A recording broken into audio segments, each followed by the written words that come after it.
جبکہ رحیم وہ خوبی ہے کہ جو خاص طور پر مومنوں پر ہونے والی ہے، یعنی آخرت میں صرف مسلمانوں کے لیے وہ رحیم ہوگا۔ مالک یوم الدین، لفظی ترجمہ مالکی مالک ہے، بادشاہ ہے، یومی دن الدین بدلے کا یا جزا کا، یعنی بدلے کے دن کا مالک۔ رحمان اور رحیم کے بعد جزا کے دن کا مالک ہونے کی صفت بیان ہوئی ہے، یعنی روز جزا کا بادشاہ۔ مالک یوم الدین، قیامت کو خاص طور پر یوم الدین کہا گیا ہے کہ اس میں صرف اور صرف حکم اللہ کا ہوگا، بادشاہت اللہ کی ہوگی۔ ایاک نعبد و ایاک نستعین، ایاک صرف تیری ہی، نعبد ہم عبادت کرتے ہیں، و ایاک اور صرف تجھ ہی سے، نستعین ہم مدد چاہتے ہیں۔ با محاورہ ترجمہ ہم صرف تیری ہی عبادت کرتے ہیں اور صرف تجھ ہی سے مدد چاہتے ہیں۔ ایاک نعبد، اس آیت میں اللہ سبحانہ و تعالیٰ کو مخاطب کیا گیا ہے۔ نعبد کا معنی کسی کو غیبی طاقتوں کا مالک سمجھ کر اس کی انتہائی درجے کے ساتھ محبت اور اس کی عبادت کرنا ہے۔ ایاک نعبد و ایاک نستعین سورہ فاتحہ کا خلاصہ ہے، کیونکہ ایاک نعبد کہنے سے انسان ہر قسم کی شرک سے بری ہو جاتا ہے، اور ایاک نستعین کہنے سے طاقت اور اختیار سے خالی ہو کر صرف اور صرف اللہ پر توکل، اعتماد اور بھروسہ کرتا ہے۔ اہدنا الصراط المستقیم، اہدنا ہمیں ہدایت دے، صراط راستہ، مستقیم سیدھا، یعنی ہمیں سیدھے راستے پر چلا، ہمیں سیدھے راستے کی ہدایت دے۔ صراط المستقیم سے مراد دین اسلام ہے، کیونکہ اللہ تعالیٰ اور جنت تک پہنچانے والا یہی واضح اور سیدھا راستہ ہے۔ صراط الذین انعمت علیہم،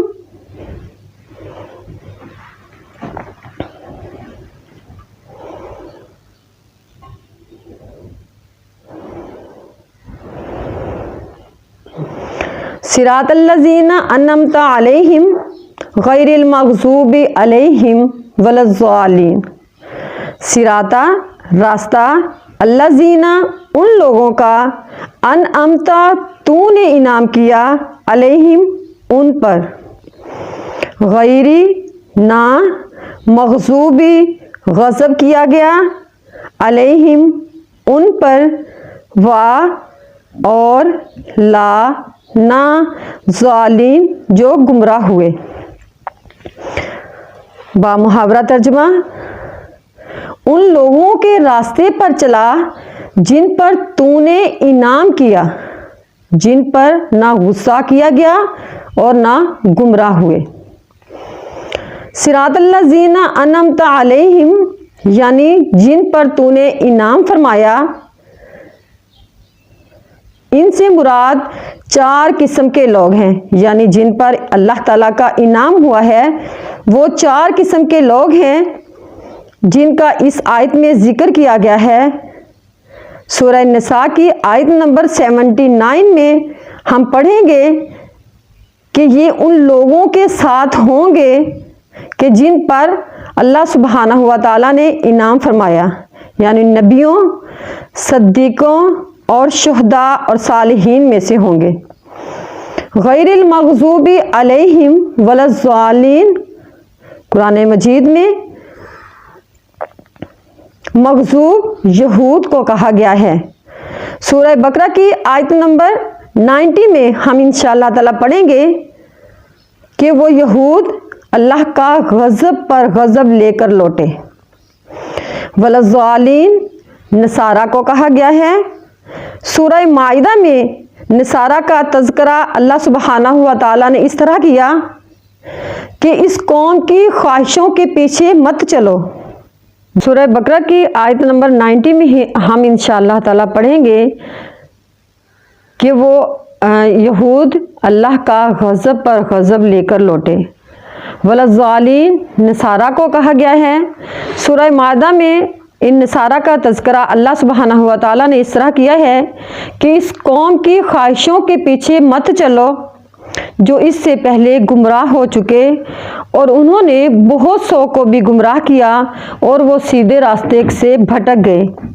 رسول اللہ صلی اللہ علیہ وسلم نے فرمایا کہ یہود مغضوب علیہم ہیں اور نصارہ ولضالین ہیں، یعنی گمراہ ہیں۔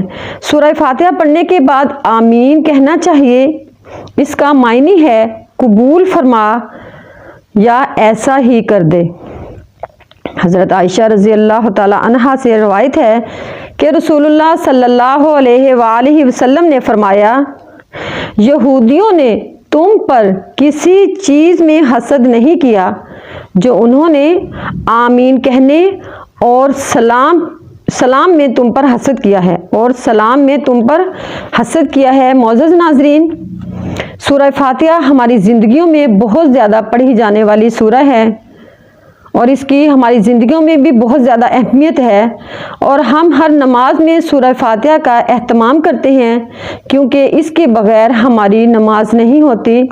تو ضروری ہے کہ ہم سورہ فاتحہ کو ترجمے کے ساتھ سیکھیں اور پھر اسے یاد کریں کیونکہ یہ ایک مکمل دعا ہے۔ قرآن کریم کے ہر حرف کو ترجمے کے ساتھ سیکھیں، پڑھیں، کیونکہ یہی قرآن ہے جو ہمیں جینے کا طریقہ سکھاتا ہے، ہمیں جینے کا سلیقہ سکھاتا ہے، اور یہی قرآن ہے جو ہمیں اس دنیا میں عزت دلاتا ہے اور آخرت میں بھی ہمیں عزت دلوائے گا۔ اور یہی ہمارے چینل کا مقصد ہے، آپ پوری محنت، لگن اور شوق کے ساتھ قرآن کریم کو سیکھیں اور اس کی مشق کریں۔ اس دعا کے ساتھ اپنی کلاس کا اختتام کرتے ہیں کہ اللہ سبحانہ و تعالی ہمیں قرآن سے رہنمائی لینے کی توفیق عطا فرمائے، آمین۔ انشاءاللہ تعالی ملتے ہیں اپنی اگلی ویڈیو میں، جس میں ہم قرآن کریم کی دوسری سورہ بقرہ کا تعارف اور پھر ترجمہ سیکھیں گے۔ تب تک کے لیے اللہ حافظ، السلام علیکم ورحمۃ اللہ وبرکاتہ۔